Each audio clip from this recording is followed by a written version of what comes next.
The spreadsheet error that almost bankrupted the company. You know how some office legends are born from genuine panic? Well, our story involves a tiny, microscopic decimal point and a very, very overwhelmed payroll intern. We were a fast-growing startup, and our payroll software was questionable. It was held together by duct tape, hope, and late-night coding sessions. One Friday, right before a long weekend, our lead intern, Sarah, was tasked with running the automated direct deposit files. She was tired, she was rushing to make her flight, and she accidentally uploaded the bonus multiplier file into the hourly rate field. She hit submit and walked out the door for a 3-day vacation. On Monday morning, I got to my desk and opened my bank account app. I almost dropped my coffee. My balance was, let's just say, significantly higher than it should have been. I looked at the guy in the next cubicle, and he was staring at his phone, mouth wide open. Then the receptionist started cheering. Within 10 minutes, the entire office was buzzing with this electric, confused energy. Everyone had received a paycheck that was roughly 100 times larger than their usual salary. The CEO, a guy named Ben,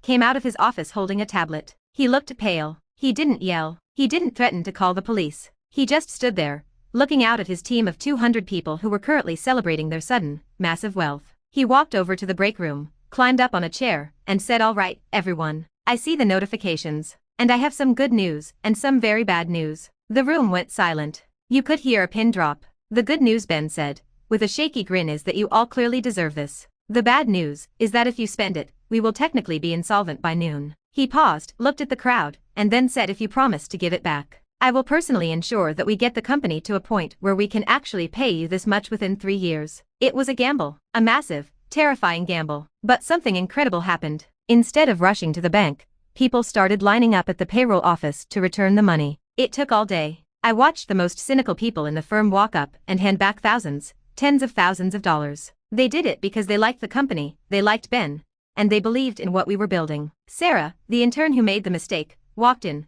looking like she'd seen a ghost. She was shaking, terrified she was going to be fired. Ben walked over to her, handed her a coffee, and said, "Don't worry about it. You just taught me more about this team's loyalty than any performance review ever could." He didn't fire her. He promoted her to head of quality assurance. And the crazy part? Ben kept his promise. 3 years later, we hit our targets. We didn't get the 100 times raise overnight, but we got steady, significant increases. To this day, we have a framed picture of that payroll error spreadsheet hanging in the lobby. It's not just a reminder of a technical failure. It's a symbol of the day we learned that the value of this company isn't in the bank account.